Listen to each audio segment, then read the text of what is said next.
Bonjour à tous et bienvenue dans cette vidéo. Aujourd'hui, je devais vous sortir une vidéo sur Top Gun. Eh bien, ça va attendre un petit peu. Pourquoi? Parce que priorité au direct.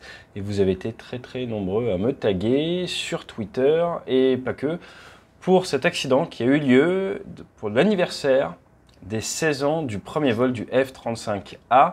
Cela se passe au Texas. Vous avez peut-être déjà vu ces images qui circulent sur les réseaux sociaux.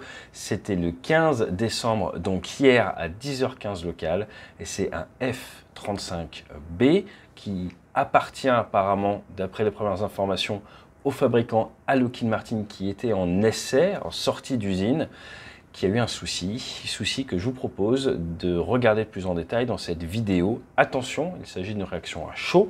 Je n'ai pas la science infuse, je ne suis pas expert, il y aura une enquête, nous pourrons d'ici 1 an ou 2 creuser le compte-rendu d'enquête. Là, l'idée, c'est surtout d'éviter que tout et n'importe quoi soit dit, vous donner un avis quelque peu éclairé sur le sujet, sur ce que cette vidéo peut nous faire dire, dans les limites de mes compétences. Moi, j'étais pilote de Rafale, pas de F-35. Allez, jingle.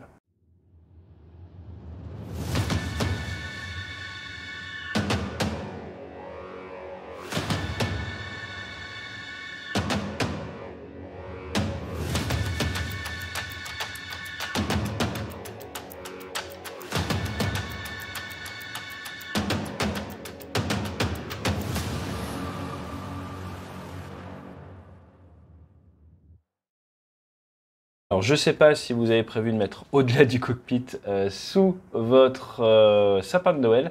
Dans tous les cas, si vous ne le faites pas, c'est pas grave. Qu'est-ce qu'on peut dire sur cette vidéo que je tourne un peu tard, désolé. Et en plus, je me lève tôt. Eh bien, c'est qu'elle est très impressionnante. F-35B, vous le savez, il y a le A, le B, le C. A pour Air Force, B pour Boat, décollage, atterrissage vertical. C pour Carrier, il a besoin d'une catapulte et de brins d'arrêt pour s'arrêter. Le B, 14 tonnes 5 à vide, au maximum un peu moins de 26 tonnes, propulsé par un système, un réacteur Pratt & Whitney F135, mais avec le système Lift System de Rolls-Royce. Il va pouvoir tourner au niveau de l'arrière, utiliser ses 18 tonnes de poussée pour monter verticalement, descendre verticalement, ce qui est très pratique sur les portes aéronefs ou sur les pistes extrêmement courtes. Bref, c'est un peu le remplaçant du AV8 arrière, qui avait bien fonctionné et qui d'ailleurs avait eu des éjections suite à des pertes de poussée à basse altitude qui peuvent ressembler un petit peu à ça.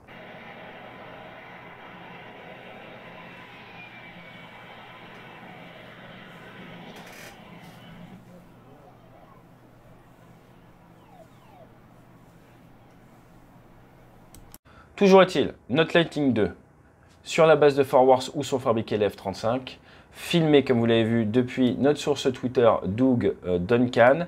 Vous voyez l'avion qui est en train de faire du stationnaire avec ici l'entrée d'air, le train qui est très léger. On n'est pas sur un C avec une structure de train renforcée, il est censé avoir des vitesses verticales assez faibles, donc tout en douceur. Et là vous voyez derrière les puffs of smoke, on voit que ça descend quand même assez fort. Assez fort. Là, vous voyez qu'il donne l'impression de remettre de la puissance au niveau du réacteur pour amortir la chute. Ça rebondit et là arrive ce basculement vers l'avant. Vous voyez au niveau des commandes de vol. Alors, il faut se méfier sur les avions à commande de vol électrique, F-35, Rafale, Airbus. Des fois, c'est un ordinateur qui contrôle le tout. Ça ne fait pas forcément beaucoup de sens quand on les voit bouger. Ça peut faire des choses particulières. Donc, tous nos réflexes de pilote qu'on a pu apprendre en aéroclub ou autre avec des commandes directes. Il faut s'en méfier quand on analyse des commandes de vol électroniques. Néanmoins, là vous voyez qu'on est penché, donc l'idée là c'est de faire lever la queue et il vient s'écraser comme ça. Maintenant il y a très peu d'avancement. Donc d'où ça peut venir? Ça peut venir du réacteur. Alors il arrache la queue, là ça se met à fumer. Et là vous voyez qu'il y a toujours de la propulsion. Toujours de la propulsion. Et ce qui est impressionnant, c'est que ça continue d'avancer. Je pense qu'il a forcément mis plein réduit. Et il a, pour qu'il sorte comme ça, on reparlera de la séquence d'éjection juste après, c'est qu'il a l'impression qu'il ne va pas réussir à stopper l'avion. Et c'est ça que je trouve très intéressant. La décision d'éjection au sol, c'est principalement parce que vous avez peur de vous retourner. Vous avez peur de vous retourner. Il y a des pilotes très connus de chasse américains qui sont morts lorsque leur F-18 s'est retourné. On en a déjà parlé. Le premier pilote qui a fait un kill, je vous renvoie vers la vidéo du golfe de Cidre. Mais là, on reprend la vidéo. Ça arrive, le taux de chute est quand même assez fort. Ça donne l'impression de remettre un peu de gaz pour freiner la vitesse verticale. Ça impacte avec une légère vitesse vers l'avant. Légère vitesse l'avant, ça veut donc dire on n'est pas purement dans du vertical, il y a ce vecteur vitesse un petit peu vers l'avant, rebond, peut-être dû à cette remise de gaz un petit peu. Et là, c'est très bizarre. Vous avez ce couple qui part d'un coup sec vers l'avant, alors qu'en soi, on ne voit pas vraiment de changement de braquage de gouverne. Regardez bien les gouvernes. Elles sont dans leur position pour l'atterrissage, elles sont bloquées comme ça sur l'arrière. Elles ne bougent pas et paf, l'avion part sur l'avant. Alors pourquoi est-ce qu'il pourrait partir comme ça sur l'avant? Là, je vous avoue que ce gros souci de centrage, mais pourquoi ça évolue? Moi, je pense que ça vient plutôt du côté informatique de la force. Pourquoi il peut partir comme ça? N'hésitez pas, hein, je sais qu'il y a beaucoup d'experts qui regardent les vidéos. Moi, je pense que c'est dû sûrement au réacteur. Peut-être un gros coup de gaz à ce moment-là. On voit d'ailleurs, regardez, un petit peu de fumée qui sort de l'arrière. Regardez l'arrière ici. Là, vous avez vu? On la remet. Là, tac, ici, là. Je ne sais pas si c'est lié, je ne sais pas si c'est à cause du frottement et que ça ressort directement derrière. Mais vous voyez, au niveau des gouvernes, d'un point de vue aérodynamique, j'ai envie de vous dire, un avion normal, un avion qui n'est pas contrôlé par des commandes de vol électriques, il y a très peu de chances qu'il vous sorte un truc comme ça. Donc là, ça surprend le pilote, ça casse la roulette de nez. Là, vous allez vouloir faire quoi? Mettre plein réduit, voire couper votre réacteur. Là, il est sûrement en train de se battre pour essayer de couper le réacteur. Il n'y arrive pas. Il reprend un peu de l'énergie. Là, il se dit, je sors. Et derrière, soit suite à l'éjection, il y a un système automatique qui coupe le réacteur, je ne sais pas.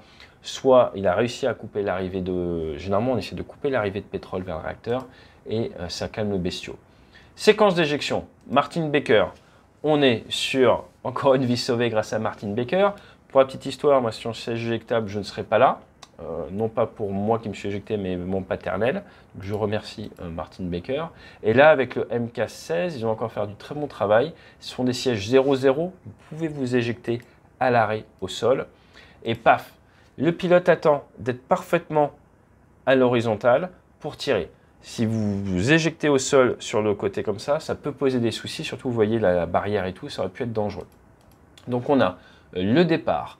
Là, le pilote qui est encore accroché au siège.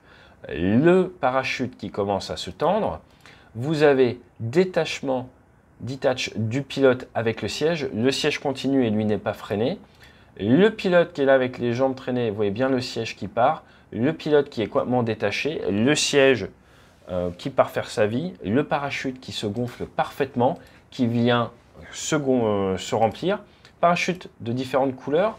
Pourquoi? Pour nous permettre de nous camoufler ou de nous signaler en fonction de la zone de guerre. Et là, un pilote qui un pilote qui réagit très bien, un pilote sûrement d'expérience, hein, ce n'est pas un pilote d'essai pour rien, parce que regardez, il va libérer son pactage de on a tout un kit de survie, il est là en dessous là. Et ça, c'est une libération manuelle. Ça vous gêne si vous arrivez au sol, ça peut vous blesser, et donc du coup, il vient, et ça va très vite, hein, il est très bon, parce que franchement, moi, je ne peux pas vous signer que j'aurais fait pareil. Je suis même plutôt sûr que j'aurais pas réussi à décoincer aussi vite. Regardez ça, à peine il a fait 2 tours en suspente, clac, il se débarrasse de son package de safety et il se pose. Alors ça tape assez fort, mais normalement c'est quand même censé être à des vitesses verticales qui permettent la survie. Il est 23h46 heure française quand je tourne cette vidéo. Je n'ai pas l'information de l'état de santé du pilote, elle n'a pas été encore publiée. Néanmoins, encore une fois, c'est à prendre avec des pincettes, on est sur la réaction à chaud, je ne pense pas que ça tue ce genre d'impact. On verra, je pense qu'il y a peut-être mal aux jambes, hein, mais c'est prévu pour. Ça, c'est ce que je peux vous dire. C'est vendu pour fonctionner. Et là, on a l'impression d'avoir un système siège éjectable qui fonctionne bien, ce qui est une bonne chose si vous êtes sur F-35. Ça part. Alors, intéressant, vous voyez bien la propulsion au niveau de la sortie. Vous voyez la fusée verticale, mais également vers l'avant. Pourquoi vers l'avant? C'est pour vous protéger de l'empennage vertical quand vous avez de la vitesse. Quand vous avez de la vitesse, il faut quand même éviter de se prendre l'arrière. C'est pour ça que vous avez ce jet de propulsion vers l'avant. Paf, regardez-moi ce parachute qui se déploie bien. Un cas d'étude pour Martin Baker. Très bon fonctionnement. Je vous rappelle qu'il y a eu des petits soucis sur les sièges Martin Baker et le F-35 ces derniers temps. Ils avaient arrêté la flotte à un moment. Vous voyez que bon, bah voilà, ça marche bien. En définitive, qu'est-ce qu'on peut dire dessus? un vol d'essai de réception d'un avion probablement tout neuf, F-35B, qui lors des tests de qualification pour que l'avion après puisse être envoyé dans les forces, va faire un toucher, ça rebondit, pour des raisons à l'heure actuelle absolument inexpliquées, ça part sur l'avant, le train d'atterrissage n'est pas fait pour tenir ce genre de force. Nous avons vu en plus il y a 15 jours qu'un avion des Marines, un F-35B, avait eu un souci au niveau de la jambe de train avant lors d'un tractage après un posé d'urgence. Et là, eh bien, ça part sur l'avant. Des soucis apparemment pour contrôler le réacteur. À quoi est-ce que ça nous fait penser?